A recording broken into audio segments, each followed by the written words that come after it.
Assalamualaikum warahmatullahi wabarakatuh.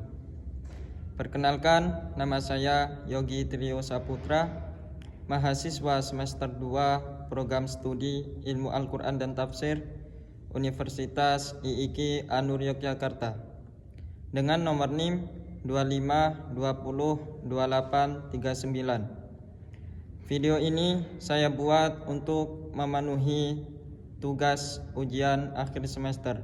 Dalam video ini saya akan membahas isi dari kitab Ayyuhal Walad karya Imam Al-Ghazali. Saya akan menjelaskan tentang nasihat Imam Al-Ghazali bagi orang yang menuntut ilmu.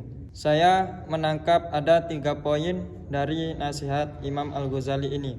Yang pertama, memperbaiki hubungan dengan Allah Subhanahu wa taala.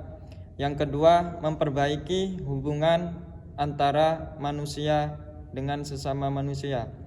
Dan yang ketiga yaitu mencari ilmu yang bermanfaat. Kita bahas nasihat yang pertama. Al-awwalu anta ja'ala. Yang pertama, hendaklah engkau ma'amalataka ma'allahi ta'ala, memperlakukan Allah ta'ala bihaitsu lau amalika, dengan cara yang seandainya perlakuan seperti itu biha amduka, dilakukan oleh hambamu kepadamu, la radita biha minhu, niscaya engkau akan rela menerimanya, wala yadhiku khatiruka alaihi, tidak merasa sempit hati, wala taghdab, dan tidak marah, wa mala tardo, apa saja yang tidak rela, linafsika min abdikal majazi, engkau terima dari hambamu. Nah, ini dalam arti majazi ya. La tardahu lillahi ta'ala, maka janganlah engkau memperlakukannya kepada Allah ta'ala. Fa innahu sayyiduka hakikiyu, karena dialah Tuhanmu yang sesungguhnya. Dari nasihat yang pertama, saya menyimpulkan bahwa kita itu sebenarnya disuruh berintrospeksi dari nasihat yang saya bacakan tadi. Nah, semisal contoh ini ya, kita mempunyai bawahan atau orang yang diberi amanah. Nah, tentunya kita mengharapkan orang yang diberi amanah itu bisa berperilaku jujur, menepati janji, dan tidak membangkang atau tidak melawan. Begitu pula dengan kita juga itu harus bersikap demikian kepada Allah Ta'ala. Semisal inilah sholat. Nah, Allah memerintahkan sholat, begitu pula kita jangan sengaja meninggalkannya atau bermalas-malasan.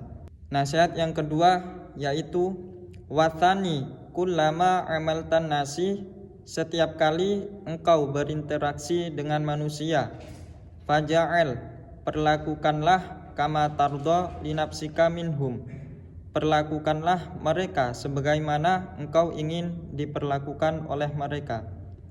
Li'annahu la yakmalu imanu abdi, sebab iman seseorang itu belum sempurna, hatta lisa irin nasi, sampai ia mencintai untuk orang lain ma yuhibbu li nafsihi, apa yang ia cintai untuk dirinya sendiri. Pada nasihat yang kedua ini mengajarkan akhlak yang sangat penting. Nah, semisal ini ada contoh, semisal kita ingin banget dihormati oleh orang lain. Ya, seharusnya kita juga bisa menghormati orang itu. Nah, terus semisal kita tidak mau dibohongi orang lain, sebaliknya juga kita tidak membohongi orang lain. Nah, sebagaimana dasar dari ini ada hadis Nabi.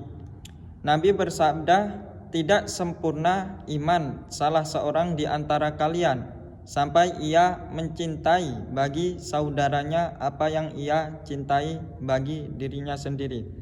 Nah, jadi Islam ini mengajarkan empati dan saling menghormati.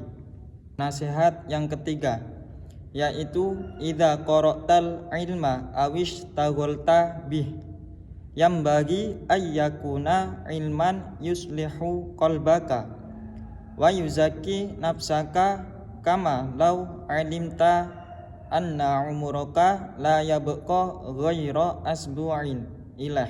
Jadi pembahasan yang ketiga ini saya menyimpulkan bahwa mencari ilmu itu bukan sekedar untuk pandai atau pintar berdebat lah. Nah, jadi tujuan mencari ilmu ini yang benar supaya diri kita itu lebih dekat kepada Allah Ta'ala, memperbaiki akhlak, membuat hati semakin bersih, tapi bukan dengan tujuan supaya pintar atau pintar berdebat lah. Nah, kalau tujuan kita itu ilmu hanya untuk berpandai-pandaian atau berpintar untuk cuma berdebat yang gak penting, berarti tujuan ilmu itu belum tercapai atau belum puas lah, belum pas. Semisal kamu mendapatkan kabar bahwa ada raja atau sultan atau orang kaya gitu yang akan datang ke rumah kamu. Nah, semestinya kamu akan menyiapkan rumah kamu itu yang selayak-layaknya, seperti bersih-bersih atau memperbaiki halaman. Nah, mengapa kamu begitu? Karena ingin terlihat di hadapan raja itu ingin baik kan? Kalau kita lihat dari tadi ya yang saya bilang itu, mengapa hanya untuk bertemu manusia aja kita bersiap-siap seperti merapikan halaman, membersihkan rumah. Nah, ini yang sudah jelas-jelas kita akan menghadap Allah.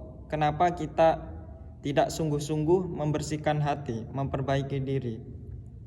Nah, di sini ada hadis Nabi, yaitu sesungguhnya Allah itu tidak melihat dari penampilan kita, rupa dan harta, tetapi Allah itu menilai kita dari isi hati atau kebersihan hati. Sekian penjelasan dari saya. Sekiranya ada salah dari ucapan saya mohon maaf sebesar-besarnya. Saya akhiri, wassalamualaikum warahmatullahi wabarakatuh.